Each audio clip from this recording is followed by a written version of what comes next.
We are live. Happy Friday, everyone. Happy Friday. Happy Friday. Welcome to, listen, I don't have a podcast, but if I did, then this is what we would talk about. So this is my attempt at being a little bit defiant and a little bit compliant at the same time.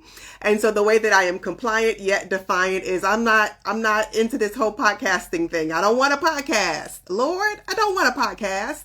However, if I have to have a podcast or if I have to do this thing, I have to kind of flow with the flow of my life right now, then I will do something to the extent of a podcast. And here is what it is. So I see Lakeisha has joined us. Lakeisha, the therapist. Hi, mommy. Mommy's going to always represent for her baby, right? If I don't have anybody else in my audience, my mama is going to be right there hyping me up. Hi, mommy. Happy Friday. So let me get Lakeisha here. Let's see. I think, Lakeisha, you have to request to join. And let me see if I... Okay, awesome. Awesome. Let's see what happens. Look, I have not been on Instagram in quite some time.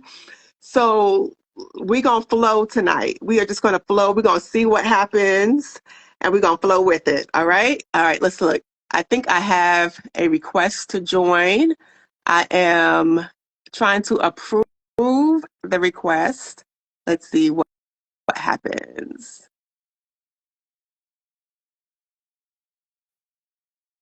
Do you see a request from me?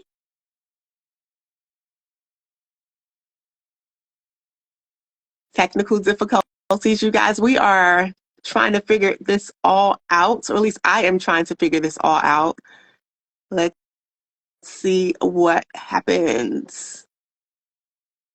It says unable to join. You might need to go out and then come back in.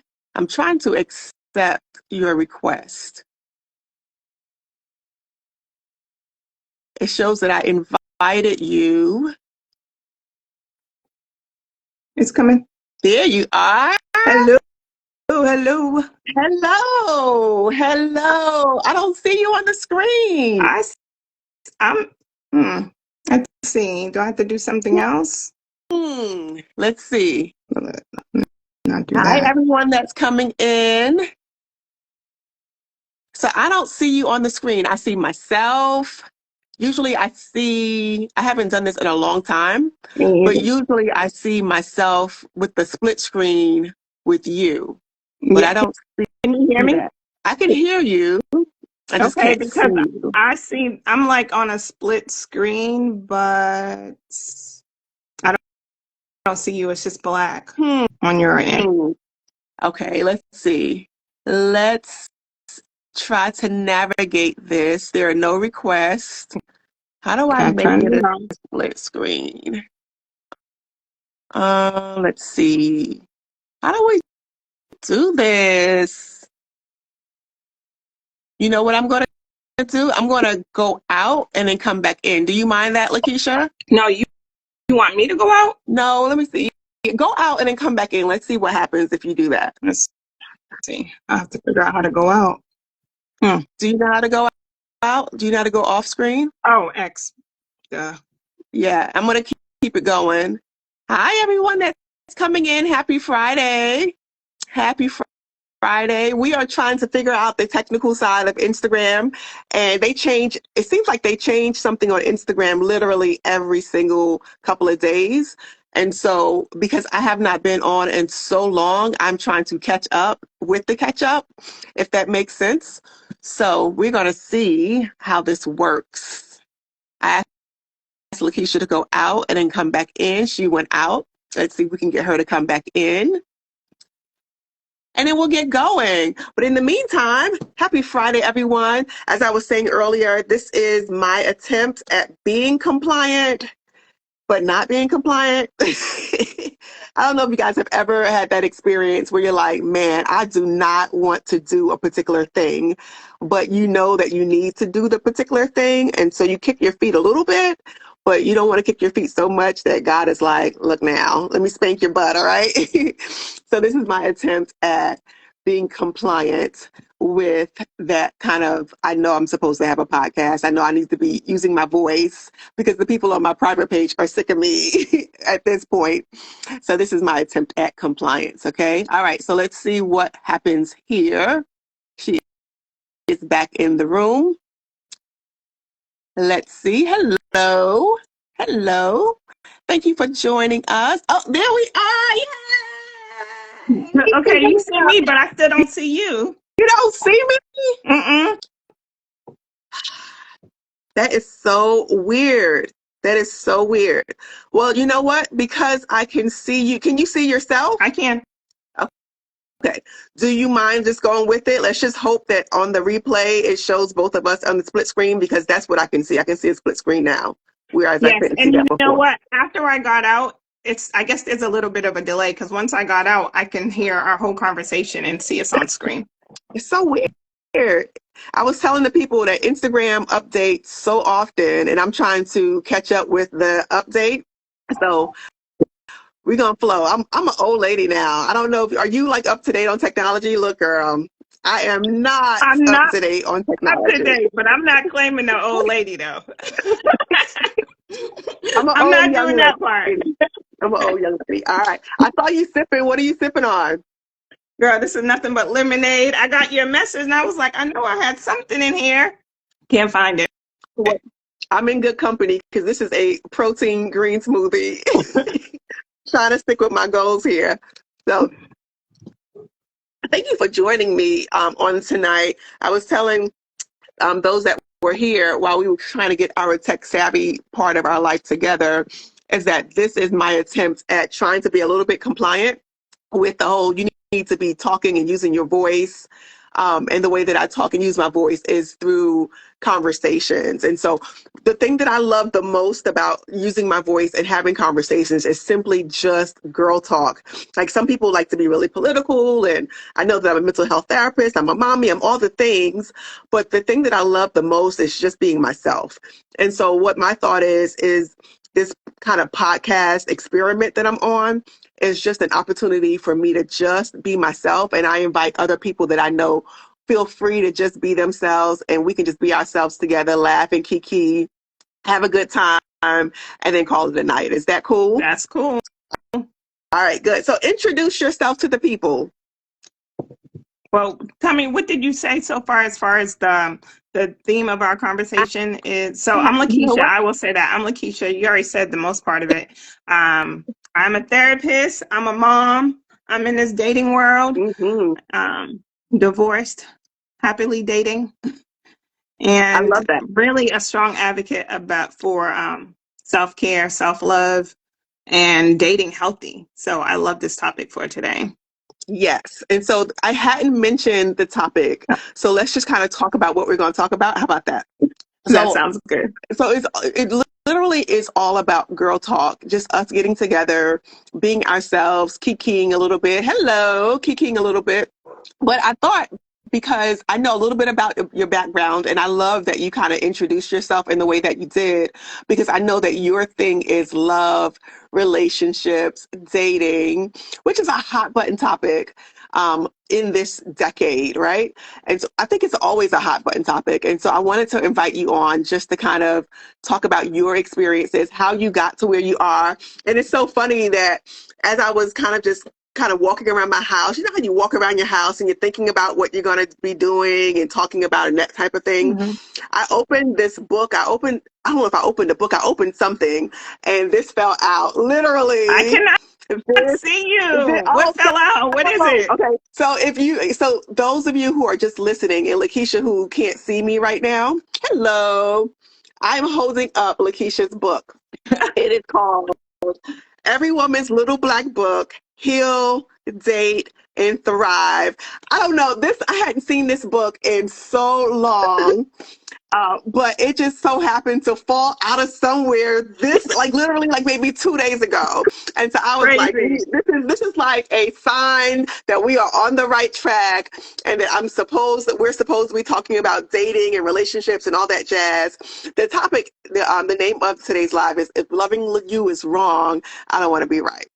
That's the name of Awesome. it, okay? So we're going to talk about all the things that kind of girls experience with love and dating from your experience. And as you mentioned, you are a licensed mental health counselor. I am too, but right now I'm just a girl. I'm just a girl, all right? Me and Or Lakeisha had and this. Me and Lakeisha had this conversation the other day. She was like, "Well, why don't you put your credentials on there?" And I'm like, "Because I don't want to be seen with my credentials through the lens of my credentials. I want to just be seen as Taisha, like the woman, when I come on sometimes."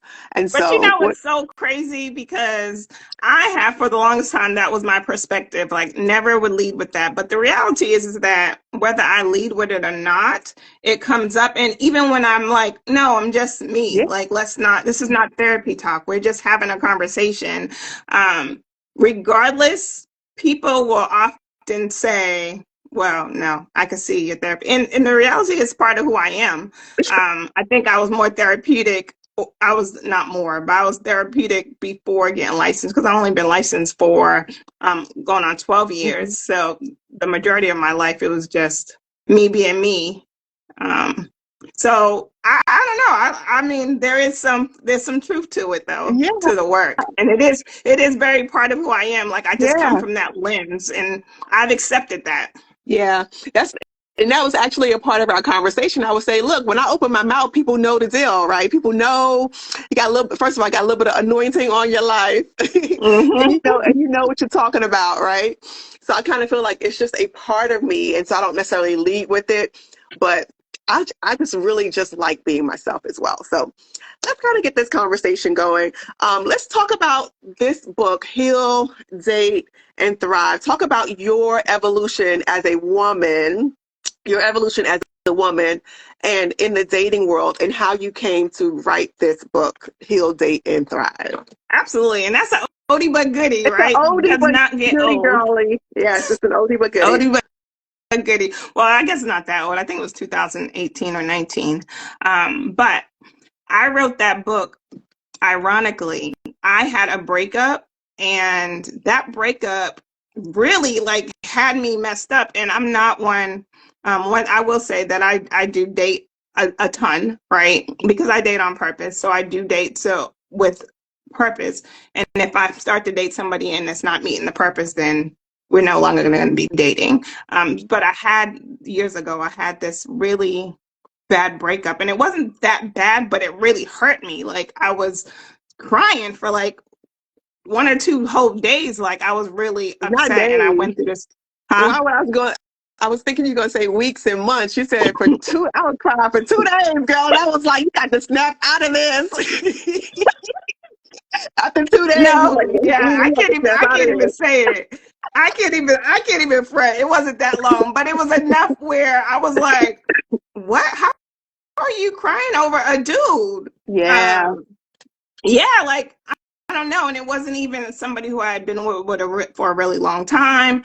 So I really started figuring out, okay, how am I going to feel better? So I started doing some work on myself. I started writing things out, like pros and cons, red flags, what I missed, what I need to do differently, and then just being more mindful. And I just did that for myself, but I do feel like everything happens for a reason. And soon as I got through that relationship or that pain. And I would say I cried for 2 or 3 days, but 1 or 2 days, 2 or 3, whatever. But like it still kind of lingered for a little bit. But once I was completely done, I would see that I would have an influx of clients with the same issues. Like, I Mm. don't know, like for me, and you tell me if that's for you as well. Things come to me in cycles. Mm-hmm. So I would get just an influx of people going through relationships. And I started just using some of the things that I did for myself and incorporated that in our therapy. And it Yeah. worked. Yeah. It's Yeah. crazy. Like Yeah. it was really, people who had been in these bad relationships for a long period of time could not get out, and they would come to therapy, and we would go through the whole process. And then I like started documenting like this really worked for her. Yeah. Let's try it with this other person, and and then I wrote the book because I was like, yeah, this works. Just becoming more mindful of what you're dealing with, what your relationship is, what are some things that you want to do different, what are some red flags that you miss so you don't miss them going forward. And so it really, it was really helpful That's really for good. me So and for you, for my clients. for you and for your clients. That's awesome. Would you say, I know the last time we talked, God, about maybe 2 years ago, I think it was 2 years ago that we had a conversation, online conversation, and you was talking about how, love and relationships is your niche, is a part of your niche. Would you still consider it a part of your niche, and how is it going now? What are the things that your clients come into counseling to deal with Yes. around, So I around do, relationships? I would say that it is and I do believe just the impact of relationships in general, but romantic relationships are one of the ones that we choose, right? So really being able to give people the tools to heal or move away from. So I don't do marriage counseling though, because um, not as a like not like a specialty. I do not do marriage counseling. Every once in a while I have a client whose spouse wants to come in, or they need to work on some things and they've already committed to their marriage, yes. But a lot of times with couples who are not healthy for each other, they're not even married, I can't see myself going through that process of just helping them keep together an unhealthy relationship, right? But I do recognize the impact on how your romantic relationship impacts so many other things, right? It impacts the children you have if you have one by this person. It impacts your family relationship. It just your finances, so many different factors on your life. So I do think we don't put enough emphasis on how important those relationships are. I think the most challenges I've had in my life was due to an unhealthy relationship. Wow. Wow. How so? How so? Just for instance, for my children, for instance, that unhealthy relationship, and then just the challenges of parenting and having a co-parent or single parent, like that's definitely a challenge. Anything emotional or financial in my marriage, any financial challenge. Of course, when we was married, it was fine, but when we divorced, like now I'm struggling, right? And you're not doing what you're supposed to do as my ex-husband. So, and just in those ways, I would say, Yeah. primarily. It's so interesting because you talk about you don't really like to do marriage counseling. I love couples counseling, marriage counseling. I love the process of figuring out what's kind of hindering us in our togetherness, our connection. And I love Mhm. helping people to navigate that if they desire If to, which is, they not desire not to. the if they desire to, which is Mhm. sometimes the first thing that you have to kind of sort out is like, are you in this? And if you're not in it, then we really can't do anything because we're not here to control you. We're not here to force you. We're here to accommodate your growth, your personal growth, along with your partner's personal growth and your connection together. And so I absolutely like it's one of the most fulfilling parts of my practice, helping people to Really. navigate those waters. It really is. You're like, mm-mm. I mean, But I but love it. I do think it's super important, right? I do think it's super important when you have two people who have committed to the marriage and they seek counseling. Yes. So those are the people I will see, but I don't make it as a practice because most people, or a lot of people who come to couples therapy, one is forcing the other. Yeah. Um, and so in those situations, yeah, that's just It not my doesn't work. jam. I like Mm-mm. to say that I speak dysfunction, and it's so interesting that you said that because of you after you kind of dealt with your relationship issue and healed from it, you started noticing an influx of clients with the same kind of issue. That Mhm. if you follow me for any length of time, then you know that that's kind of been my backstory is kind of working through dysfunction. And so to that extent, I always say that I speak dysfunction. And so a lot of my clients that come in, especially in relationships, in co-parenting and all of the things, it's usually something from their past that kind of hinders their ability to fully function. And so we Mhm. work through a lot of those issues. I absolutely love it. And a lot of it is because it's something that I've experienced personally. And so I love it. I love it. Hmm. So let's talk a little bit about current events, okay? Current events before we kind of get into kind of some topics around love and relationships. And some of these current events are about love and relationships. And so I just kind of scrolled through the shade room and I wanted to get your input on these kind of trends or topics that I'm seeing in relation to love. You got me? Yep. All right. So the first one is I saw two posts that kind of were related to the same topic. The first one was, have you ever heard of Alexa Scott? I said I'm an old young lady. I don't know these people. I don't either. I don't know these people. But I saw this post. Keisha, and this post was about this young lady. Her name is Alexis Scott, and she was talking to Pastor Jamal Bryant, which I'm sure you're familiar with, Pastor Jamal Bryant. And so she was on his podcast, and on his podcast, they were having a conversation about a relationship that she had. And in the relationship, she used to be someone that was a sex worker. She used to be someone that was very much out there in regards to her sexuality, how she presented herself. She was in her whole phase, her baddie phase is what the young people call it. And so she was very much that girl. And so she got into this relationship, and she says the relationship changed her. And so she changed, and she went through this whole spirituality piece and a religion journey. And in this religion journey, she began to change aspects about herself. She began to wear different clothing. The things that she focused on her social media was different. And so the conversation that she had with Pastor Jamal Bryant was saying that conversion that she was so public about was not necessarily for her. Mm-hmm. It was really to maintain the relationship. It was to maintain what this partner wanted her to look like and to be like. Mm-hmm. And so she was kind of making that confession, and I guess people knew it, but it's interesting when you go back and you look back, because she's not in the relationship anymore. The person ended up dumping her, so to speak.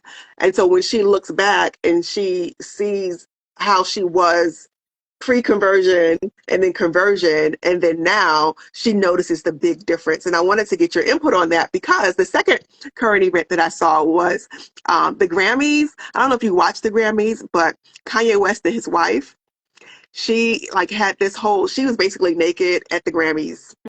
And a lot of people are saying that she has changed herself to fit Kanye. So I wanted to get your input about how we are supposed to be in a relationship. Specifically, are we supposed to change for our partner?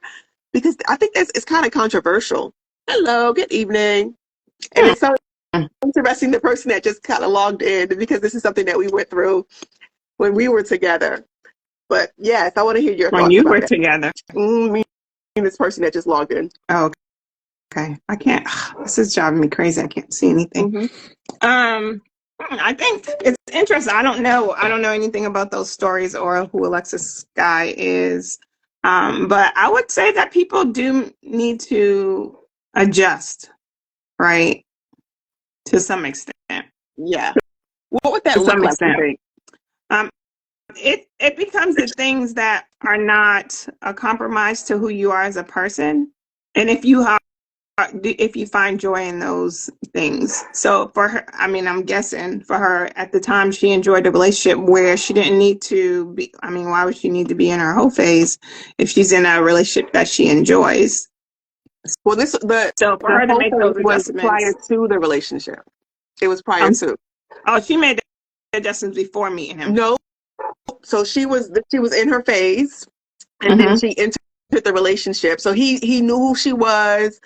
But I guess this particular person was representative of something that was different for her, which is what attracted her to him. And so she entered the relationship, and then she began to change herself to accommodate the relationship. And in retrospect, she says that the accommodations that she made was for him, not necessarily for her. Does that make sense? It does. Yeah. What are your thoughts? Which is why it's not. Which is why they're no longer together. Tell me more about that. Why do you think they are not together? Why do you think that caused it? People could only pretend or do something for somebody else for so long. before you start to get either annoyed or bothered or feeling like you're giving up too much. If she was doing it for herself and she truly found joy in that, then maybe they would have still been together. Who knows? I don't know. I don't know anything about that story. Yeah. But perhaps it could have lasted longer. I'm not sure. Yeah. What are your thoughts? My thought is that before you enter the relationship, I think it's extremely important to kind of really get in touch with who you are. And I think that is, who we are is always ever growing, is ever changing, but you have to have like a really good foundation of who you are, meaning your values, your identity, your purpose, your desires. Like you need to be really grounded in that because and not only where you are now and who you are now, but who maybe if you're a faith-based person, maybe who you desire to be long term. You need to have an idea of who you desire to be in 5 years, 10 years. You need to be have a good handle on who God made you to be, what your purpose is. Like for example, you got personal with your past relationship. I have had past relationships too, right? And one of the persons that I was in a relationship with, he didn't like. I know that I'm called to travel. I'm called to travel the world, speak, communicate, those types of things. This person didn't like to travel. And so what that told me, and we had a lot of conflicts, right? We just were not compatible, but that showed me that we had some compatibility issues. If you don't know who you are at your foundation, who God has made you to be even longer term, then how do you get that compatibility? And to me, that's why they broke up, because they simply were not compatible. Right. Yeah. I agree with that. Absolutely. Absolutely. Yeah. And Yeah, I think that's definitely a real point. That's one of the things too that's in the book is really being able to understand who you are, what your values are, what are the things that are important to you, so that when you date somebody, it's not a compromise, because compromises only last, they're just a temporary thing. When you are authentically who you want to be or desire to be, then you're going to be you without conflict, right? And this is why I do date a lot, because I don't have any problems with anyone. Most of everyone I dated, we could probably still go out to this day, but because I'm not mad, no one's having a problem. We just are not compatible. We just do not mesh, and that's okay. Yeah. Which kind of lends itself to the next question in regards to when you're in the relationship, when you're having the connection with that person, how much do you kind of give and bend in terms of flexibility with who you are? What does that look like in a healthy relationship? Because Alexis admits that it wasn't healthy for her because she totally like abandoned herself. So what would a healthy relationship dynamic look like when you are being flexible with who you are or accommodating to your partner? Should you be? That is really the question. Yeah, so I think that and I'll speak for myself, it's not compromising who I am, but I do compromise the things that I do, right? If that makes sense. So for instance, I am not a quality time person. Like I don't have to date someone and see them 3 and 4 days a week. That's just not who I am. But I have dated people who are, I try not to, but sometimes they say they're not. And then as you get to know them, they want to spend more and more time. That's not who I am. So will I accommodate sometimes and spend more days together? Yes, but not at the sacrifice of myself, not at the sacrifice of me feeling smothered or me feeling I'm not getting enough things done in my own personal life, not at that sacrifice. But what's important for me is not to date people who I'm not compatible with. Like, why are we dating people? And I get it. You've been single, all these other boxes are checked, but this thing usually is the big thing, right? I think that sometimes, Lakeisha, again, going to the number one, people don't know themselves well enough to make a determination of what's compatible or not compatible. But then also, I think that people look over those kind of flags because they see them as yellow flags as opposed to a red flag. How do you know the difference between what a red flag is, a green flag is, a yellow flag is in relationships in terms of compatibility. And I'll just speak for myself. I'm not going to linger in the yellow. Like, it's not going to be yellow ongoing, right? The yellow for what do me you consider a is, yellow flag? Mm-hmm. for me, let's see.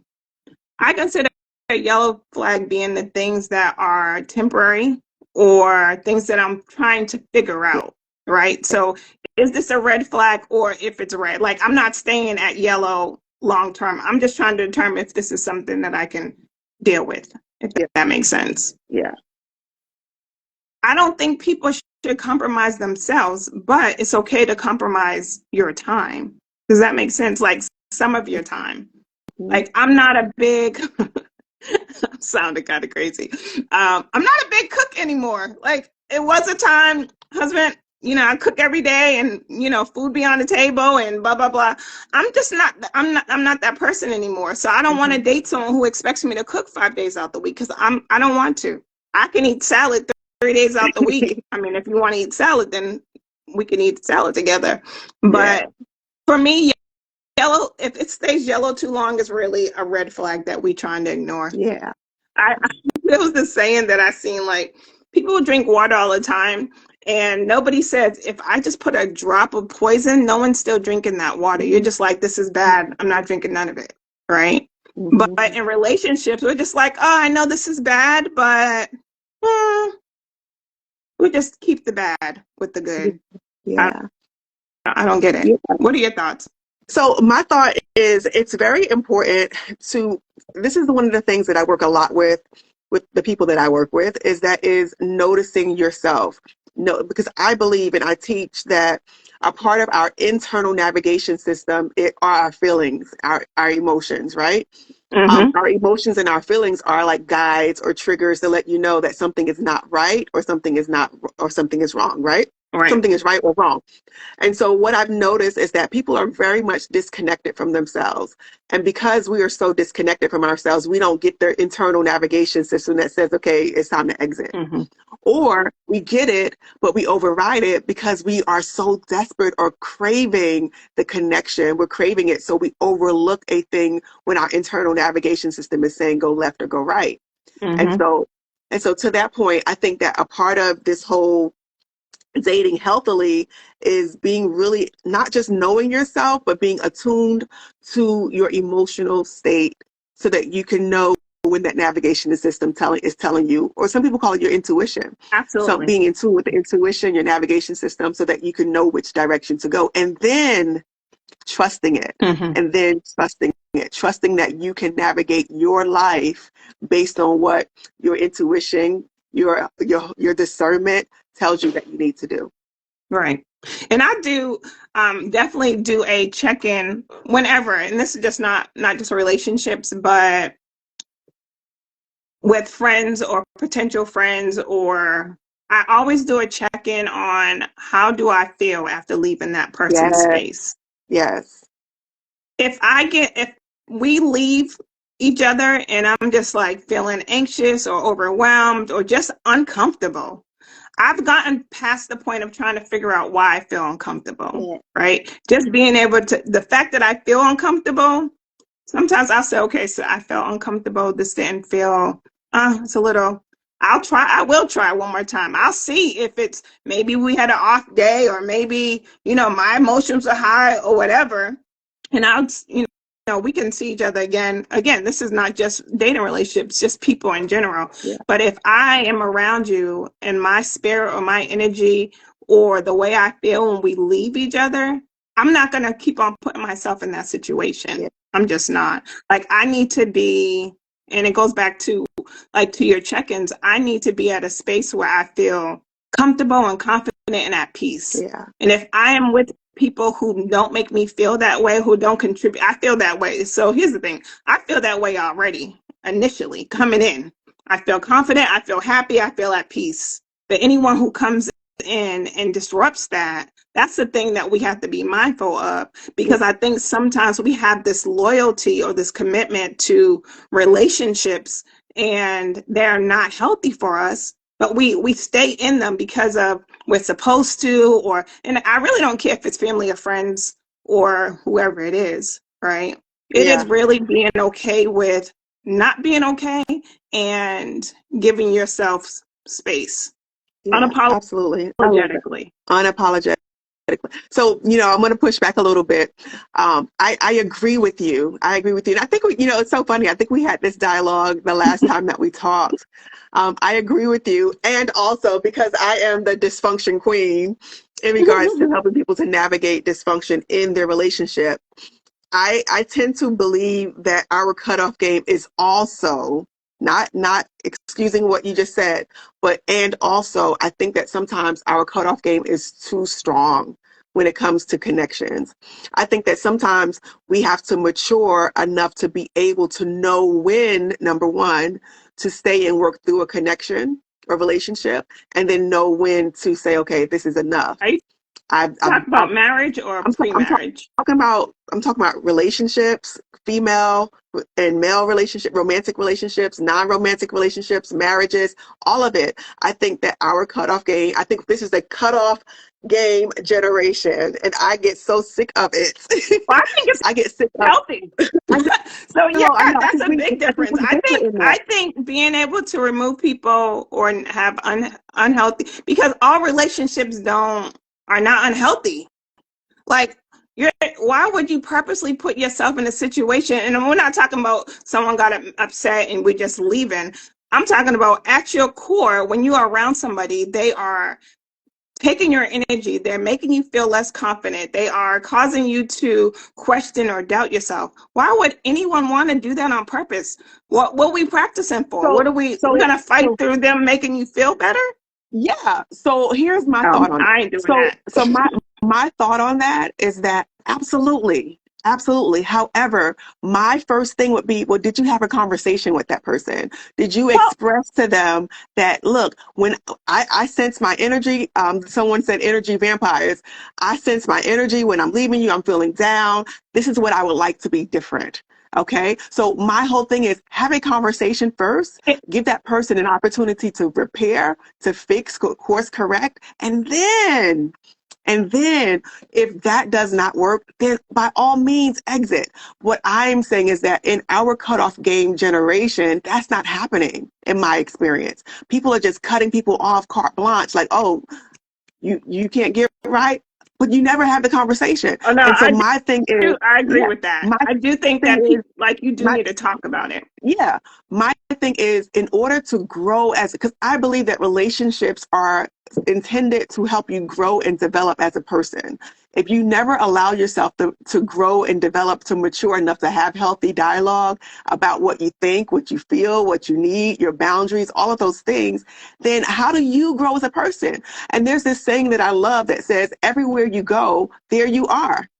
If you don't change or you don't correct or you don't mature in the connection that you have, you're going to face that same thing over again with another person. The only thing that changed was the partner that you're with. And so why not develop yourself in order to have healthy dialogue so that you can have healthy relationships? Now, listen, just like you said, once you have the healthy dialogue, once you have the conversation, you lay things out on the table, by all means, leave. If it doesn't resolve itself, you gave it a fair chance, leave. But do the work first before you leave. Well, and we may be talking about two different things. Yeah. Because I am definitely one who believes that there's no assumptions. There should always be a Yeah. conversation. And you should, everyone who knows me will, if they tell me something like, well, did you tell them?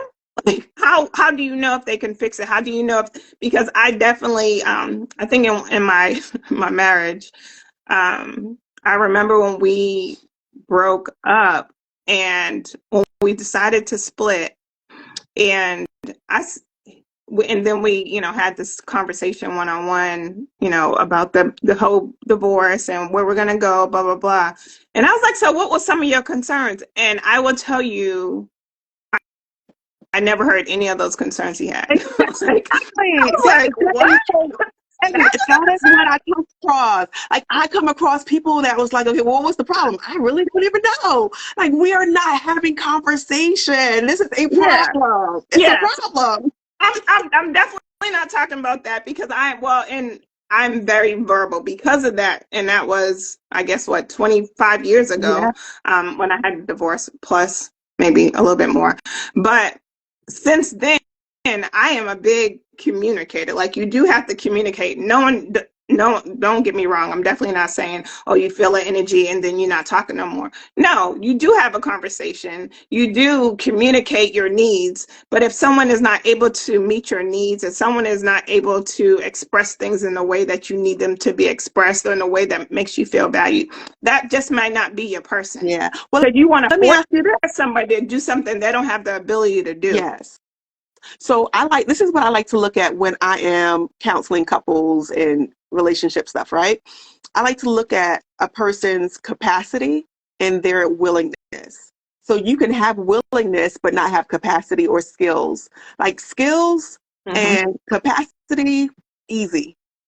Like, I can teach you some skills. We can practice some skills if you're willing. But what we cannot do is change your willingness. And so a lot of times, like you said, with the people that you work with, if they're not willing, we're not even going to start this counseling relationship because this is not going to work, right? Mm-hmm. But then you have the people that are willing and need their capacity developed. They need to build skills. So then if that is what they need, how do you know when it's time to leave the relationship if they are working on their capacity or they're building the skill base to work through and respond to your concerns that you addressed? If they are continuing to work on it. It's hard. It's a hard one for me. When people, I think sometimes we try to force things to fit and they don't fit. Yeah. Sometimes it's like a puzzle. It's just not the piece. And I think sometimes people can have the desire for something to work. But for one, you both have to have the desire and you both have to have the willingness to work consistently. And when you're not, if you don't, and I'm big on love languages just because I do believe that when you have similar love languages, it's a lot easier. Yeah. If I date someone who quality time is their love language, and they date somebody else with quality time is their love language, they're never going to have an issue about spending time together. They both love that. That's not going to be an issue. But for me, I'm not a quality time person, and I date somebody, that's going to be a issue for us. We're not, it's not going to match. And I can have the willingness and have desire, but that's just not who I am. So I would do it, but there will be times when I will feel annoyed because there's other things I want to do. There's other things I need to do. I love that. And so it becomes, if they're willing to say, if I can verbalize and say, listen, this is something I just need to take some time, and that doesn't become an issue, then cool. But most times it's going to be an issue. Because people who that's their love language, it's their issue. They don't get it. It doesn't make sense to them. Yeah. And that's okay. Yeah. And it is okay. Well, as you're saying that, it makes me think of another kind of caveat that a lot of the couples that I work with kind of have to face, or just even single people. And that is that sometimes we expect a partner that we connect with to be our everything. And that's not necessarily how a healthy relationship dynamic is set up. Like, I believe, like you mentioned, having similar love languages.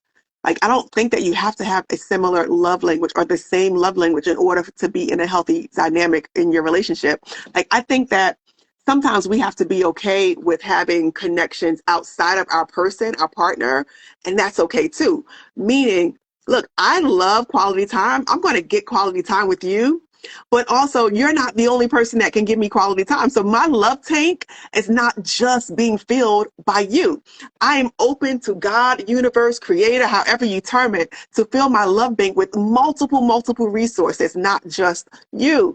And so I believe that if I'm open to the creator to fill my love tank by multiple resources, then not in a unhealthy way. And I'm not saying like cheat. That's not what I'm saying. Mhm. But what I'm saying is that my friendships, my girlfriends will fill my love tank. They'll spend time with me. My kids will spend time with me. My partner will spend time with me. So if I am a person that loves quality time, I'm getting that part of me filled by the multiple resources that God has put available in my life. And so that means that I'm not putting pressure on you to be my everything when it comes to filling my love tank, because I'm opening myself up to the universe to fill it. And he does. He always gives me what I need. Well, you're a female. What? Men who have love language, quality time is a love language. They want your time. Everybody who I dated, they want 3-4 days a week. Yeah. No, I don't know. I don't want to. But that's the thing. So And I that's have friends, and it's not for me, it's for him. Yeah. So I think that that's the part that I would be looking at more in terms of the compatibility. I would be looking at, are we compatible with the fact that I'm not expecting you to be the only person that fills my love tank. I'm not wanting to be your only person to fill your love tank. Like, I want you to have friendships outside of me, just me. I want us to bond and connect together, absolutely, but I'm okay with you hanging out with your boyfriend, your guys, your boys at the gym. I don't think that's the real definition of quality time as a love language. I think you have a different love language. Okay. It's not quality time. Quality time wants the time with that person. Yeah. Yeah. Like with your person, that's it. Their love language, quality time is not being met with their friends. They don't care nothing about their friends. They can have friends. That's not who they want to spend it. They want to spend their time with you. So maybe quality time is not your love language. It's not. No. Quality time is not mine. I was just going with the example that you gave. Because that's not the same. No, it's absolutely not mine. But I was just going with the example that you gave. But what I'm saying in terms of compatibility in a healthy relationship dynamic, I don't necessarily believe that our one person is supposed to meet every single one of our needs. I think that God places multiple people, multiple resources, I call them multiple resources, to help fill you. And I think that relationships can become really heavy if you are relying on that one person to do it all for you. That's my point. Right. And in terms of compatibility, I would be compatible with someone that sees this particular issue similarly as me. Right. I would not be compatible with someone that for example, that doesn't want to have other resources in their life. Right. So that's what I'm saying. Yeah. And I agree. But I think though, to that point, and this is why I do think people do need to have similar compatible, because you don't get the importance. Like somebody, and people do it all the time. Someone, let's say words of affirmation. Some people just need compliments, words. It helps them feel happy. Yeah. But when they date somebody whose love language is not words of affirmation, those people literally get annoyed. Mm-hmm. They will say things like, "You want me to tell you again? I told you last week. Yeah. You look beautiful. Like, I told you you're handsome." Yeah. I think it's so, and I think it's part of knowing who you are. Yeah. So that when you know who you are, you get to look for the things in the person you surround yourself with. That's good. What are some other things that you think create a healthy relationship? So what creates a healthy relationship? And then I'll ask you what creates a relationship that you probably, if loving you is wrong, you need to kind of get out of here. So how do you know, like, what's the recipe, so to speak? I honestly think that the love languages, and I know especially men don't want to hear nothing about no love language. I don't believe in that. But I think, so let me take the word love language out of it. Just the fact of being able to understand how you feel loved is important, right? And being able to date somebody who not only understands it, but respects it and values it. If words of affirmation it's not my love language, but if it were my love language, again, and for me, I have tried, right? I've tried dating somebody like, we have different love languages, but I'm adaptable. Most men that I have dated are not very adaptable. Like, they try, but it's temporary because it's not who they are. And I think sometimes we try to force something and be something for somebody else, and it's not really who we are. So I think, as far as like a healthy relationship, is when you are who you want to be, who you are unapologetically, and you both still enjoy that. Yeah. Right? Being able That's good. to have peace with yourself, not having to pretend, not having to go above and beyond of something that you don't even want to do. Like, if you know who you are, you speak who you are, and be honest with who you are, you will attract the people who you want to attract. Yeah. Or at a bare minimum, repel the people who you don't want to attract. That's good. And I want to go a little bit further with that, because sometimes we think dating, like, oh my God, if this dating experience doesn't end in a marriage, then I am a failure at dating. And I have to have this conversation so often with the people that I work, especially the singles that I work with, that the purpose of dating is to gather information. Once you have gathered the necessary information that you need to determine or rule in a person or rule out a person, that was a successful dating experience.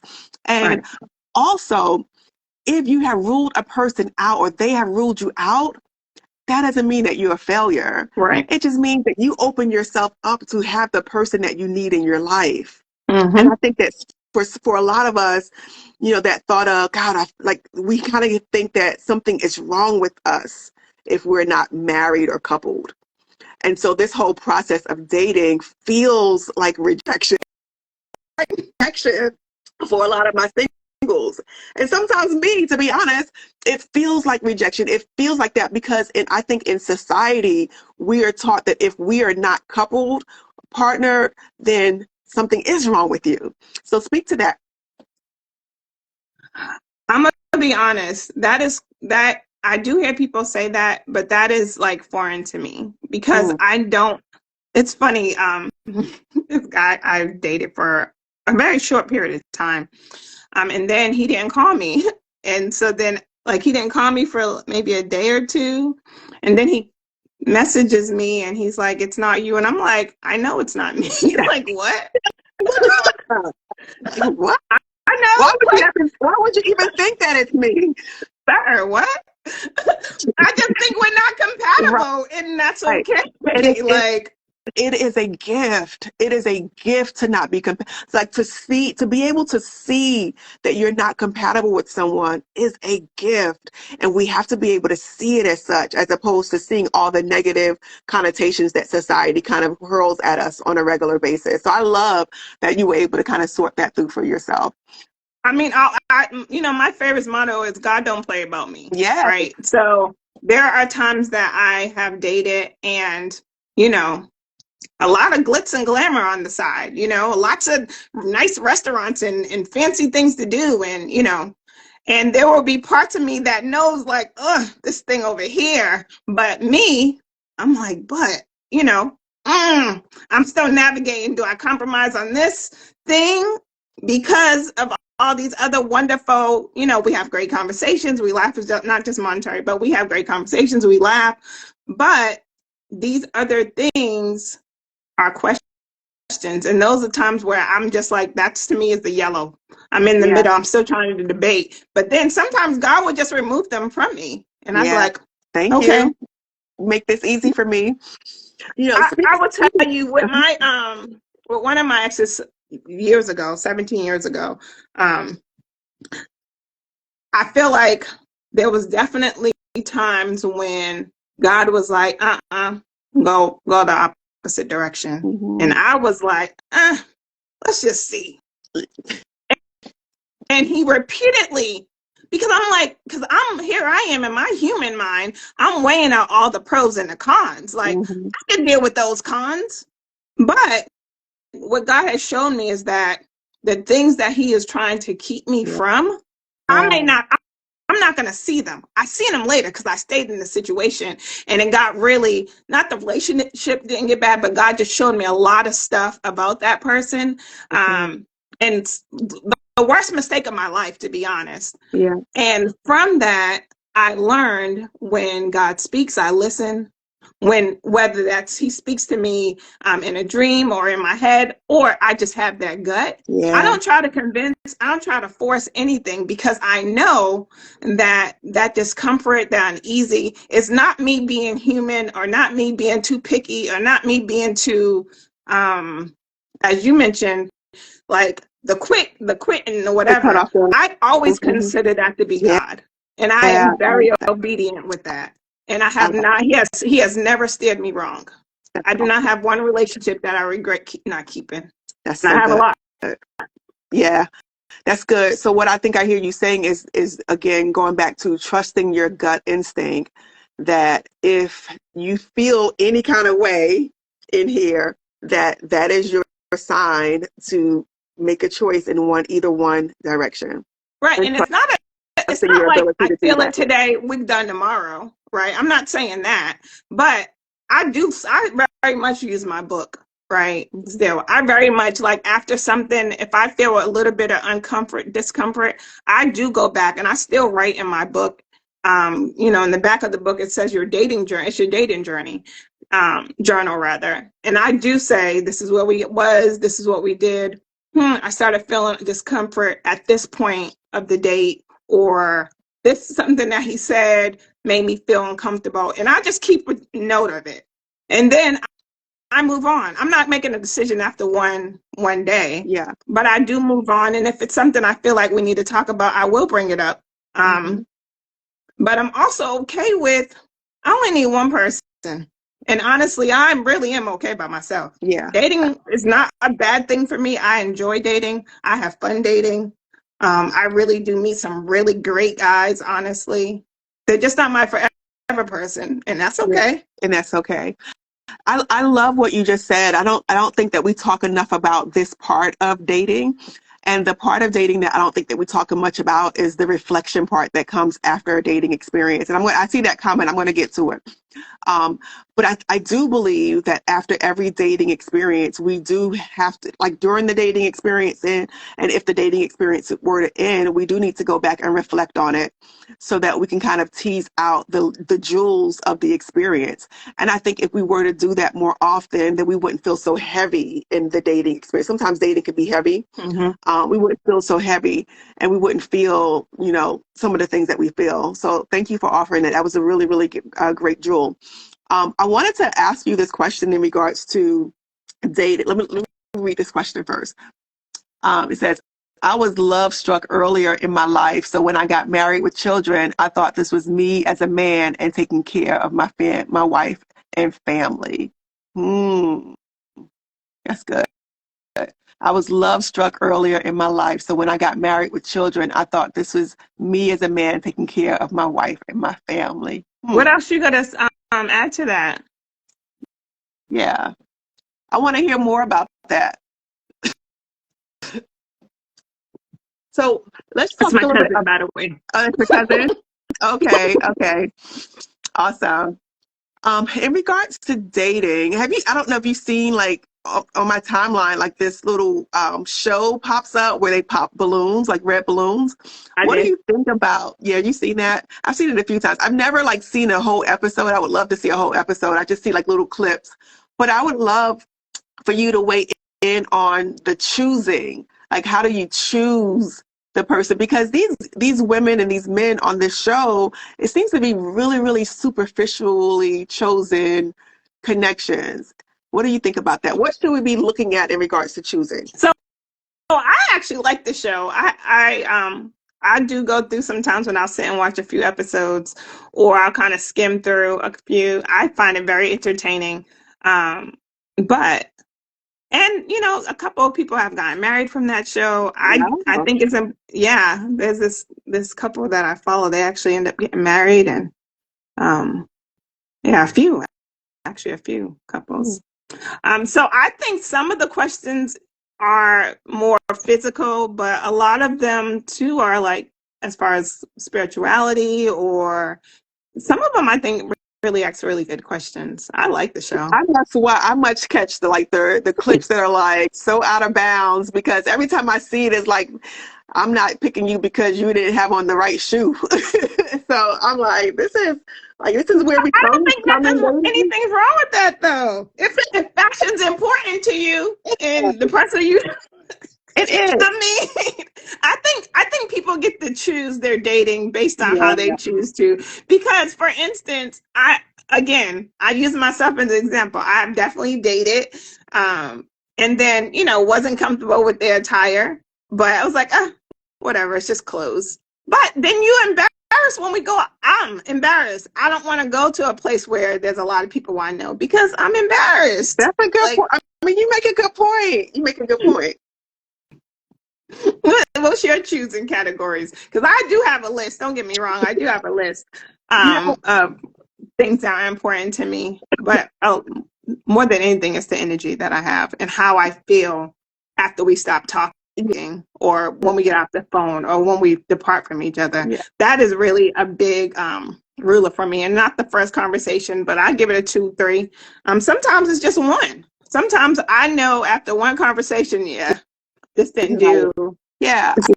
I think you're on, at least for me, like I like to kind of see how I feel around a person. It's not a particular thing that I rule a person in or out with. It is how I feel around them. It is how they make me feel.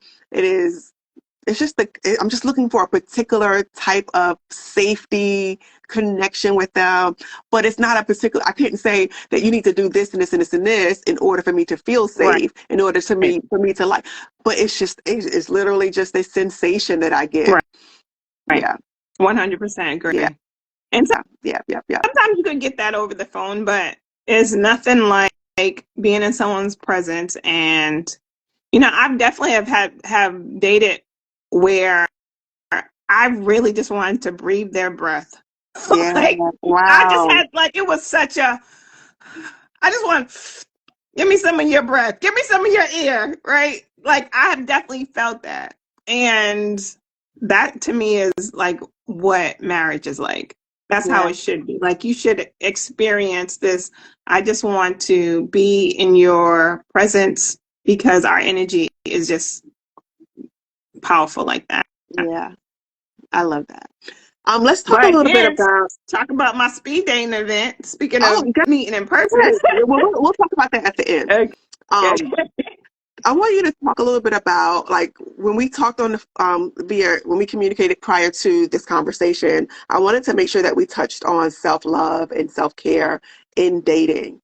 What do you think that looks like for people to be able to love themselves fully throughout this dating process? Hmm. Excuse me. For one, I do think it is understanding and having boundaries. Loving yourself, meaning taking yourself and making yourself a priority. I do think that sometimes we're in relationships, and I'm guilty as well, because it feels so good, right? Especially in the beginning, it feels so good. You're just like, I don't need to do that. I want to be with this person. But really being able to, and I think that's fine for a little bit, but ultimately also not sacrificing yourself. So Yeah. you can spend all the time in the world, but if at the end of it you feel like, oh, I really should have did this, or I should have did this with my kids, or I didn't do this, or I missed that, is that self-love, right? Are you neglecting Yeah. yourself in the relationship? That's good. That's What good. about I you? like that. Um, so in regards to what I think self-love looks like or self-care looks like in a connection, specifically dating, I think that it's important. I'm going to say this every single time. I think that it's really important to tune into yourself and Mm-hmm. to be able to advocate for yourself and what you feel or sense that your needs are throughout Mm-hmm. the process. Right. Because to me, that's what self-care is. Self-care is identifying what my needs are, what our needs are, and then making steps to meet those needs. Mm-hmm. And so, um, as long as a person is very attuned to themselves and meeting their needs or attempting to get their needs met, to me, that's what self-love looks like throughout the process of dating. Right. And And earlier you asked the question about an unhealthy relationship. I don't know if we actually touched on it, but relationships where you don't feel like you can express Yeah. yourself without it being a conflict, without there being, well, and if you're expressing yourself appropriately, right? Let's add that caveat. Mhm. But being able to express yourself in relationships and then it being respected. If you're in a Yeah. relationship, whenever you bring something up, it is a conflict or it's flipped around, those are some signs that the relationship's not healthy because there's not a mutual respect. Yeah. You That's so should good. be able to have a conversation about whatever the conflict is, whatever the concerns are. You should be able to express yourself. There's a thin line. I guess there are people who nag, but I also feel like when What does you're that line nagging, look like? then you're trying to force that. Yeah. Um, What does that nagging look like? So how do you know when you're nagging or when you are communicating your needs and trying to get them met? I kind of feel like there's a fine line. What's that fine line in your opinion? yeah, in my opinion. So I say nagging just because I hear men say, someone's nagging or whatever. But I think a lot of times nagging is somebody expressing themselves, their needs are not getting met, so they keep expressing themselves. And to me, that's a red flag. If you feel like you got to nag somebody to do the bare minimum things that you need, Mhm. and you have verbalized that, is that the relationship for you? That's If so I have good. That's so to good. keep on asking you to do the simple things that bring me joy, you're not for me. And they're Yeah, not I love that. for you. I love that. I think you're so on point. If you those are signs that your needs are not being met. If you like, and you have to tune into them. So if you find yourself having to repeat yourself often, if you find yourself having to kind of elevate your voice, your tone, cuss them out, right? Run them Well, down. that's different.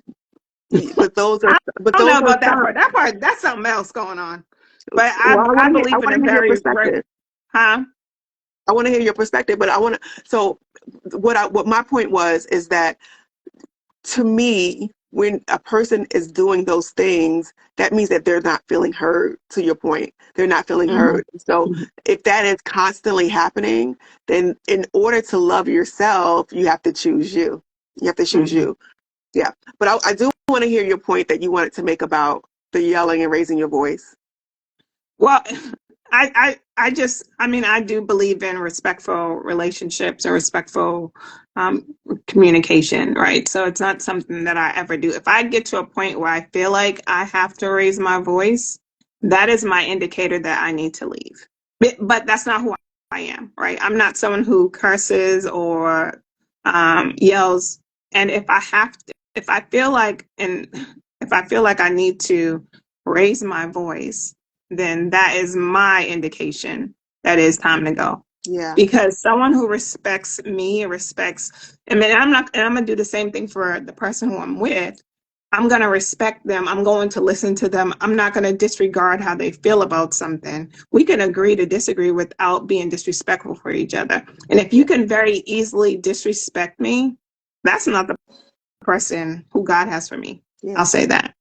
That's awesome. I agree. I And agree. Those are I would definitely. say that's not the person God has for them, you either, whoever, listens. Yeah. And it doesn't mean, and it's not to demonize a person because it just means that you guys aren't compatible. I think that's another part of the dating experience that we sometimes neglect to kind of understand. Mm-hmm. That is, if we did not work, it doesn't mean that anything is wrong with you or anything is wrong with me for that matter. It just means that we aren't compatible. Right. Yeah. Absolutely. Yeah. And Yeah. I have dated people in my past who, people somebody else would say, "You're dating him?"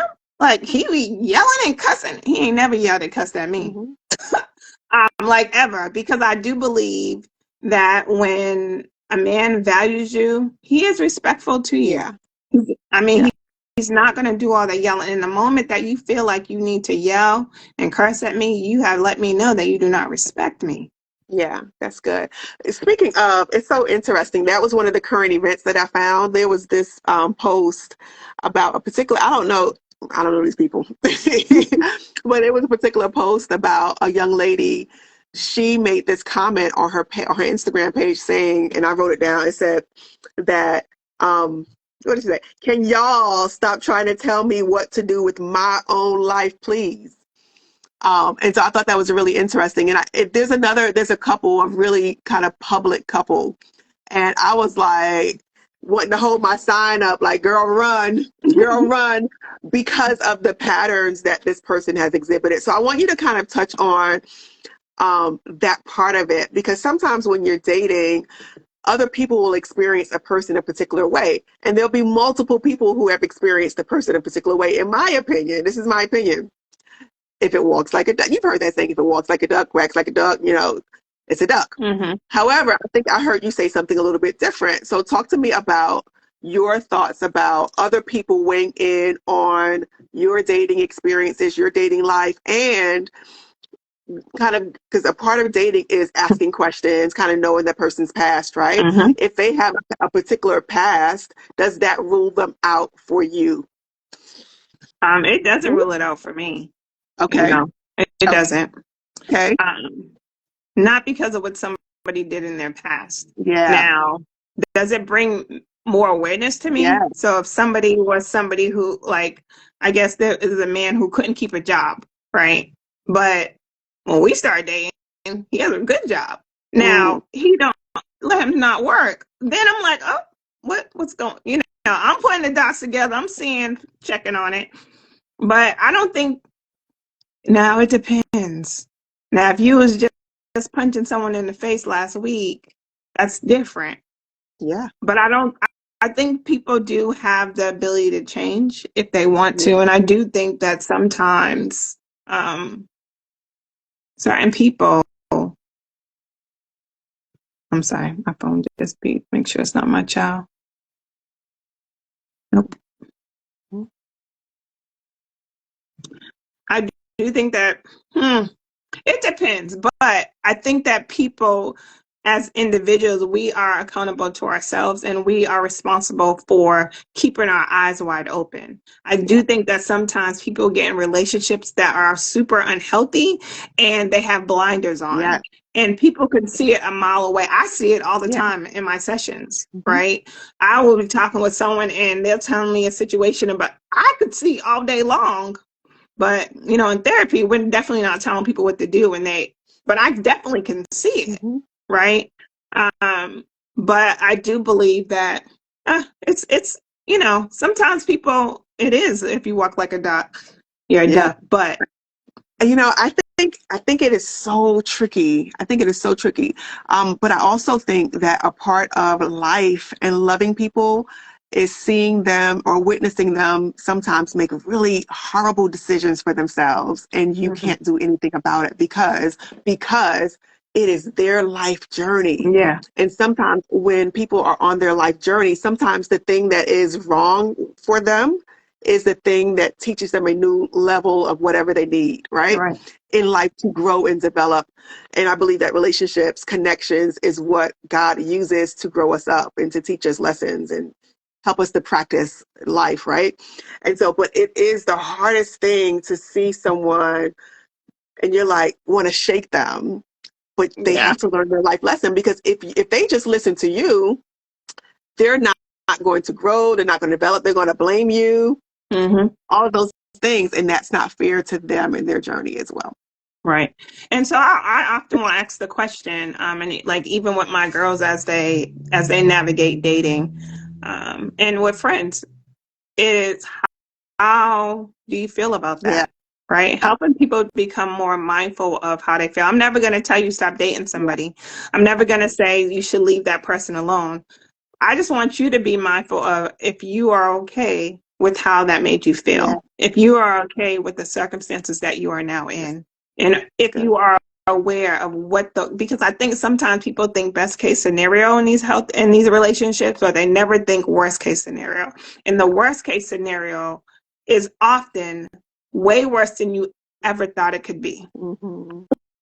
Like, I have seen so many people stick and stay in these unhealthy relationships and only end up leaving after the worst has already been shown. When, in my opinion, God already told you to leave. Yeah. But because we are human and flawed and flesh, We don't leave. Yeah. And so we deal with the consequences of it. And my whole thing is the only one dealing with the consequences is you. So if you like it, I love it. That is my That's good. motto. I don't That's have good. opinion about no one's Yeah. relationship. You like it, I love it. But just be sure you like it. If you Yeah. really like it or you pretending you like it. Yeah. But if you really like it, I love that for Yeah. you. Yeah. So what I think I hear you saying is that if you're supporting someone that is on a dating journey, your role a lot of times, just with like everything else in life, but your role is to ask the right questions, to have them to reflect on their experiences so that they can kind of gain the awareness to know what they need to do. Because we all are about like autonomy and effort. Like we have to be able to make decisions for ourselves and trust our ability to do so. And so you just being able to ask those reflective questions gives them the awareness that they need to be able to make choices for themselves and trusting that they can make choices for Right. themselves. That's Absolutely. good. What do you think people need to know about dating as we wrap up? What do people need? Well, I think dating is fun. It is not, I think sometimes it becomes like a battle. I was talking to a friend of mine today, actually, about the challenges of men dating and, you know, them just being tired and, you know, don't want to trust or they've been so hurt.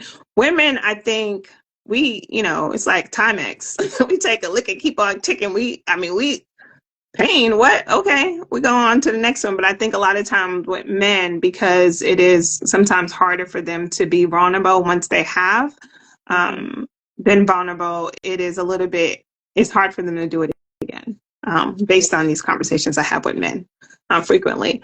So I think it's important to understand that dating is not a feel. Like you mentioned earlier, we don't feel. It's either we're just learning whether someone is for us or not. Yeah. And that is okay. Like it should be a fun experience. It should be an exploring. Now, don't get me wrong, because there's some things out there in this dating world.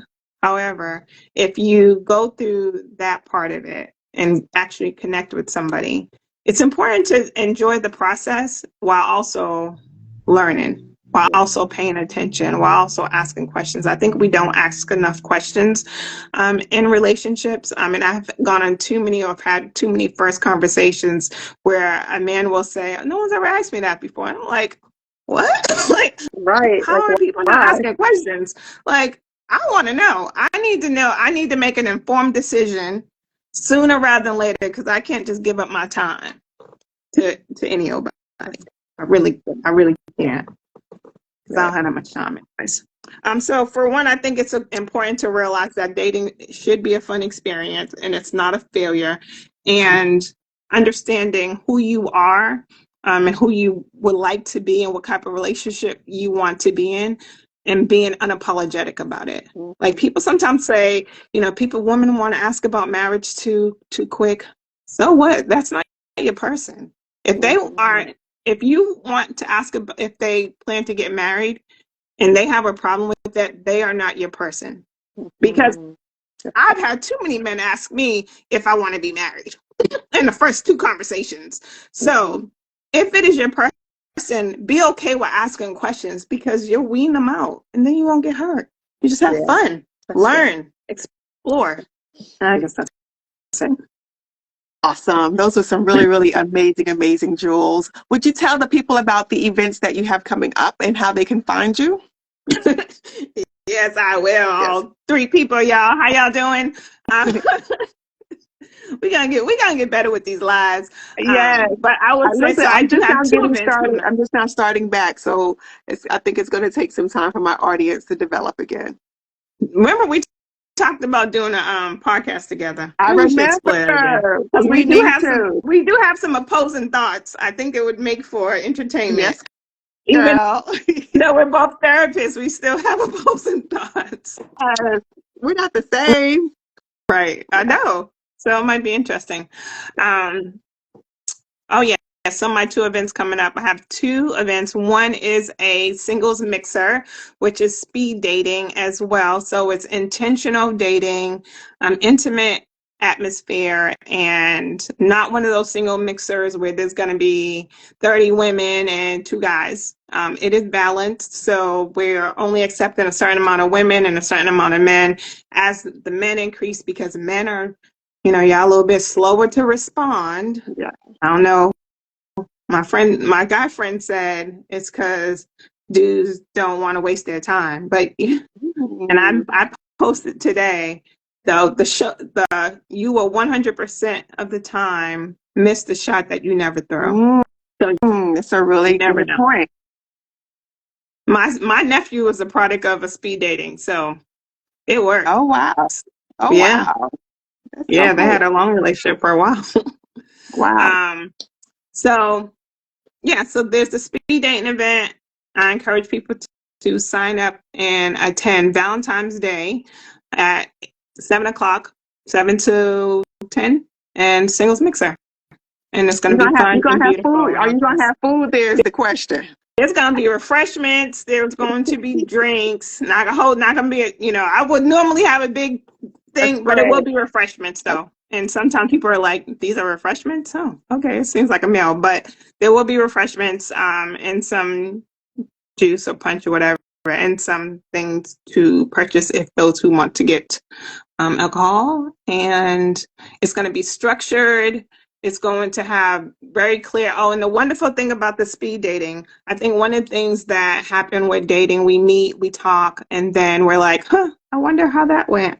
I wonder what they thought, because people don't ask questions enough.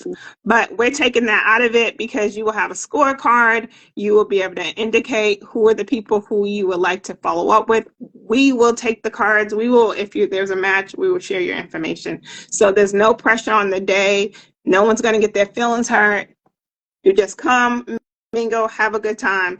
Be intentional about dating. Show up cute and handsome, and have a good time. I love it. Now, listen, I haven't been to a ton of speed dating events, but from the feedback that I get from some people is that these men are not really people that you would want to date. So are the people that you're inviting to your event, are they like the creme of the creme? Like, what is the caliber of the potentials that will be in the room? Speak to that for the people. I'm going to tell you, I had this conversation with a guy friend of mine today. Like, are you dragging people from off the street, like, coming to this event? Like, look, I legitimately was like, I went through I went through my dating app. I legitimately invited all the people who I thought were good catches.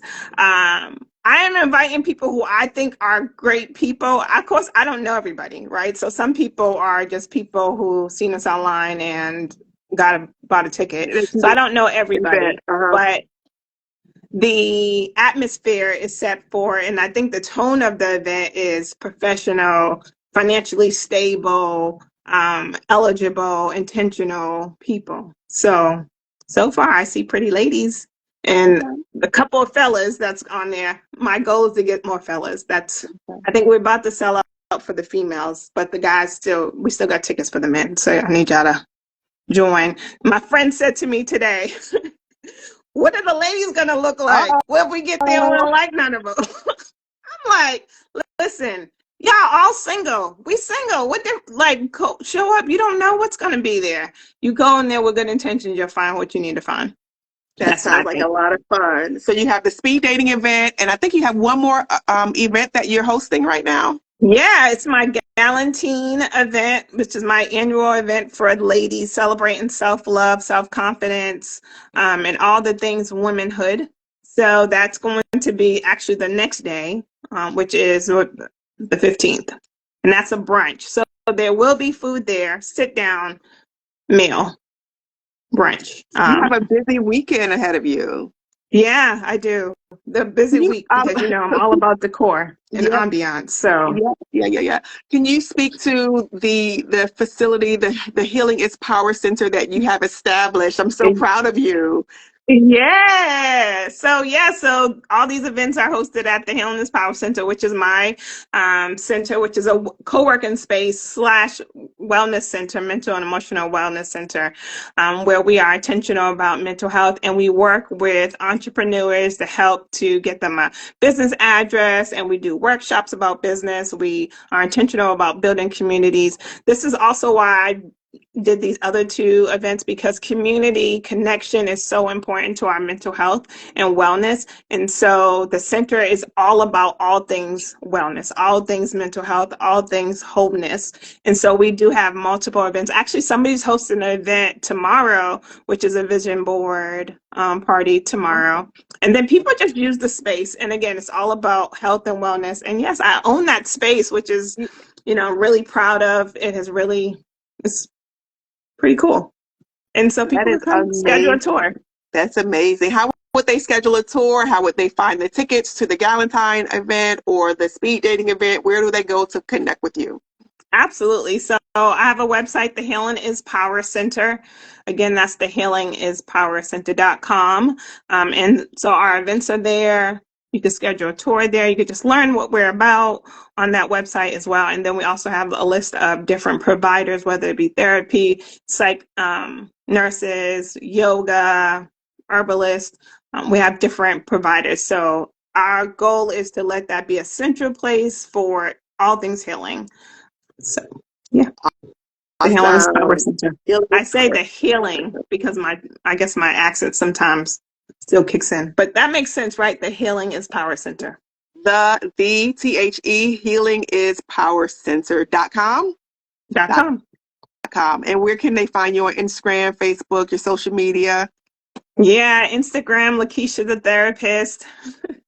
And then that's on Instagram, and then just my name, Lakeisha Harris, on Facebook. Awesome. And there's also the Healing is Power Center on Facebook as well. Awesome. Well, thank you so much for joining us tonight. Again, I do not have a podcast. But if I did, this is what I would talk about. So I will see you guys on the next time I decide to come on and talk about something. All right. Bye-bye. Happy Friday. Thank you for having me. All righty. Bye-bye. Bye-bye.